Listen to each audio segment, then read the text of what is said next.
Hey, beautiful soul. You're listening to the Rising into Mindful Motherhood podcast, your weekly dose of fertility wisdom. I'm your host, Dr. Katie Wood. I'm a barefoot mama bear, pharmacist, and integrative fertility coach. This is your go-to podcast for all things to naturally nourish your fertility, embody womb healing, and reclaim your feminine power to accelerate your path to pregnancy. My expert guests and I will be having intentional conversations to discuss the many facets of a thriving, fertile foundation, natural wellness, and how we grow and transform as women on our journey to motherhood. So let's dive in, shall we?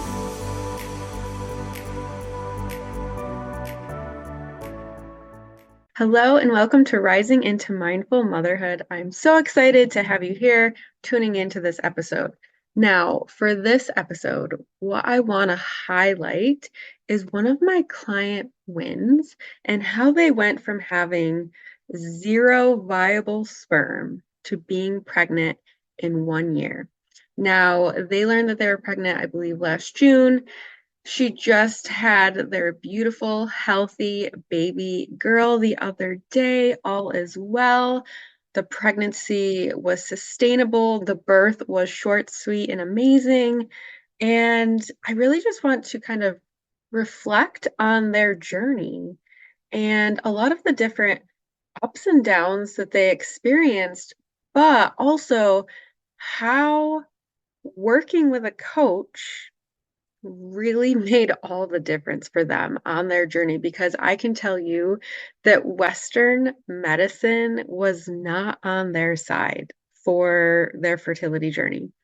So I'll try to really just get to it. We started working together for fertility. Of course, we kind of did all of the foundational things that I do when I start working with a client. That's looking at your lifestyle, your nutrition, what supplements are you taking, how can we optimize those sorts of things, and then kind of move on, move forward. Let's talk about energetics, and all of those other pieces that are so important to fertility, but that are often neglected, even by some coaches. Sometimes it's just the focus is always on nutrition and supplements. And I think that not focusing on mindset, limiting beliefs, your overall energetics of your body, and I'm talking both the male and female. I'm not just talking about the woman. I think it's extremely important for both to be on board. And something that I have experienced in the past is a lot of times the male partner can be very reluctant or hesitant to change things, to take supplements, get labs done, do a semen analysis, all of the above. I digress. So really, after doing a lot of that, another thing that we did is I immediately had him do a semen analysis, because, right, it's a 50-50, it takes two to have a baby. And male factor infertility is pushing up to 50% of, well, I don't like to use the word infertility, upwards of fertility struggles is caused by male factor infertility. So of course, I'm not going to wait until I'm working with someone for 6 months to a year to have their male partner have a semen analysis. We want to do it right away. We want to make sure that everything is looking great on both sides, right? How is the woman's cycle? How are your hormones? Do you have any symptoms? And then how did the sperm come back? So the first test that we had done came back as 0. 0 viable sperm, pretty much 0 all across the board. And, upon some deeper investigation, which there was a piece that we were already aware about, a potential side effect of a medication, but you never know if that is in fact going to have that side effect on you. So one of the medications he was taking actually, definitely dose dependent, could affect sperm quality, sperm health.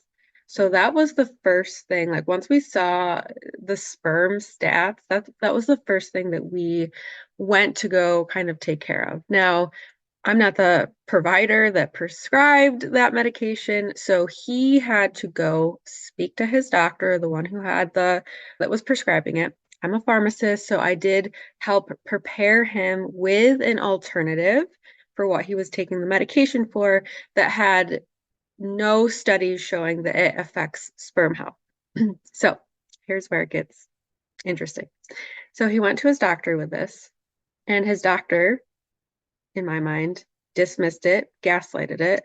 Hey, doc, my sperm was this. The coach that we're working with is saying that it's from this medication.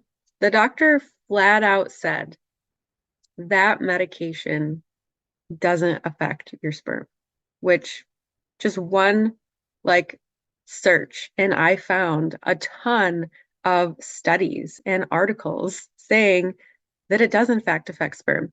So here's the issue with this, and the issue that I have with this. I think not all of them, I'm definitely not speaking for all doctors, but a large majority of them kind of work from their ego, right? They feel like they know everything, they can't be wrong, they're not going to like question themselves. When if this doctor had done a very simple search on his end, he could have seen that, oh, this can affect sperm health. I mean, I will say, even as a pharmacist, my initial thoughts, like looking at his medications, this medication did not like scream to me sperm health. That's not like a really big side effect that we necessarily learn in pharmacy school, or a common one that we're necessarily worried about because not everybody is trying to have a baby. So it took some research on my end because I never claim to know everything or have all of the answers. Now, luckily, even though the doctor shrugged this off, dismissed it, he did still help the tapering off of the old medication and prescribe the new medication. So I'm at least thankful that he was willing to participate in that aspect. So, of course, we, did a lot of work in terms of supporting sperm genesis. Really, it can take around 72 to 90 days to have the sperm regenerate. So, a lot of these things include really tailored nutrition, tailored and personalized supplements, and lifestyle changes, right? There's a lot of lifestyle choices that can actually have a huge impact on sperm. So, I'm just going to kind of name off a couple. Smoking, whether it's cigarettes or cannabis, can have a huge negative impact on sperm. Hot baths or saunas can be pretty harmful for sperm. Having your phone in your pocket or working with your computer on your lap all of the time, drinking, stress. I mean, there's so many different things that we do have control over that can negatively impact sperm. Having like a sedentary lifestyle, so many things. So we really cleaned all of that up. And I will say, because I know I mentioned this earlier in the podcast, he was probably one of the best men I've worked with in the fertility space. He took all of my recommendations. He was very coachable, just very eager to do what he could do to help the situation. So we retested his sperm 3 months later. We did give it the, 3 month time span. And we went from 0 to almost 2 million sperm, which is still extremely low. But it does take time for the sperm to regenerate. But obviously, there was something else going on at this point. So we continued with the lifestyle changes and the nutrition and the supplements. And I believe I'm remembering this correctly. He had a visit between a doctor's visit between his second sperm analysis, and then he did end up having a third. And he had a visit with a doctor in the middle. It might have been a urologist. And they basically told him that all of the supplements he was taking was all for nothing, and that there is no studies that show that it's going to help support his sperm. Again, not true. If they did their research, they would find that there are, in fact, studies that show that the supplements, the tailored specific supplements he was taking, does help sperm. So I'm going to fast forward a little bit. So between his second retest and then his third, he jumped from 2 million sperm to about 6 point something like that. So obviously something was working, but something was still going on. So he did finally have an appointment with the doctor, and they found that he had a variocele, which is basically an enlarged vein in the scrotum, and it can produce a lot of heat within the scrotum area. So that's going to negatively affect sperm health, sperm quality, all of the things. So these are the choices that they basically gave them. We can do some genetic testing to make sure that that's not a factor, and or you're going to have to move forward with IVF. So then, of course, they come back to me, and I'm like, well, what about a variocelectomy? It's a pretty non-invasive, like you're in and out in the same day. You know, you get to go back home after this minor surgery. And they never mentioned that, not once to them as a potential option for the variocele that he had. So they did move forward with the genetic testing. Everything came back fine. So that was at least good to know that that wasn't a factor. They did just kind of want to rule that out before they went forward with the surgery. And it was just mind blowing to me that something as minor and probably something that's covered by the insurance, I'm not really sure. It probably depends on your type of insurance, but it definitely doesn't cost as much as IVF to have a variocelectomy. And they never once mentioned it. It's like, why would you not?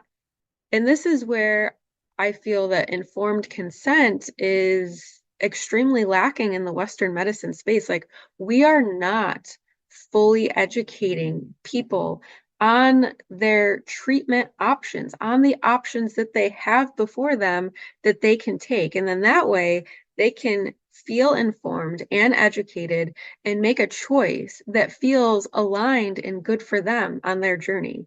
So I was like, hello, yes, if a variocelectomy feels good to you guys, I highly recommend going that route first before moving forward with IVF, which there's no guarantee with IVF. Of course, there's no guarantee with the variocelectomy, but at least it doesn't cost as much. It's, you know, once you have it done, typically you should see improvement within 3 months, but it's something to try. And, you know, they were mid 30s. So it's not like they were really on a time crunch here. So they did go ahead and they did the variocelectomy. He had the surgery towards the end of April, maybe the third week in April. So remember, it takes around 72 to 90 days for the sperm to kind of regenerate. And so we would expect, in the least, for 3 months to go by before anything would happen. And I had full expectations that he would have another semen analysis and we would kind of see, you know, where it went, what happened. In about 2 months' time, because it was in June, I can't remember the exact date in June, but in about 2 months, she had her first pregnancy test. So after having the variocelectomy, his sperm got her pregnant in under 2 months of that surgery. And to some of you who are listening, it might be, you know, maybe you're thinking like, oh, cool, like that's awesome, or not a big deal. But in my mind, like if you really sit down and look at the big picture, one, if I wasn't helping them and they didn't know about that medication that was basically depleting all of his sperm, his doctor wasn't there to guide him through that. He didn't even believe that that medication had those effects on his sperm. Would that have been caught? Probably not. And if, you know, basically, here's how it works. If you're under 35, try for a year and then basically go see a fertility specialist. So if they had tried for a year, and I'm just talking about this medication, this like step one, and then they tested his sperm, they, depending on how it came back, they maybe would have gone as far as saying, like, you need to adopt or you need donor sperm, or who knows? Like maybe they would have recommended IVF. Maybe they would have tried to put him on a med to kind of like induce sperm being made. But it's so hard. Obviously, we can't say what would have happened, but it's like, okay, step one, like who knows what would have even happened if we didn't jump that medication hurdle. Step two, like being told that, oh, all the things that you're doing, nutrition and supplements, are for naught. Like, who is that supporting? What help is that? That's nothing. No help. No help at all. And then not telling someone that they have, I mean, I would say a much less invasive thing, because when you're doing IVF, you're doing all of the woman is doing all of these hormones and getting poked and prodded and all of these tests and a lot of money. And depending on where you live, maybe you have to drive. I've heard of women and couples driving hours to their fertility clinics. And if you're working, you have to completely adjust your work. Like it's insane. So not even mentioning the varioselectomy. So in my mind, it's like if we weren't working together and I wasn't there to support them and help guide them and inform them, what would have happened? You know, how many IVF cycles would they have to endure before A, the possibility of getting pregnant, or B, giving up because it's expensive, it's emotionally, physically, spiritually, mentally draining. And I'm not even talking about this to like pat myself on the shoulder. You know, there are a ton of health coaches and fertility coaches and beautiful guides and practitioners and so many amazing people that are ready to walk this path with you. It's, I think what I'm trying to really share here, the importance is having someone on your side, whether that's me or somebody else that you feel aligned with and resonate with.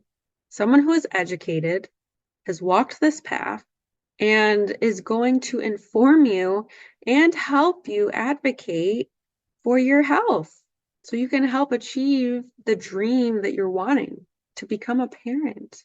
And I just find this journey so inspiring and eye-opening in so many ways. So inspiring because just watching them grow as a couple, supporting each other, you know, doing their part so they can achieve their dream of having a child.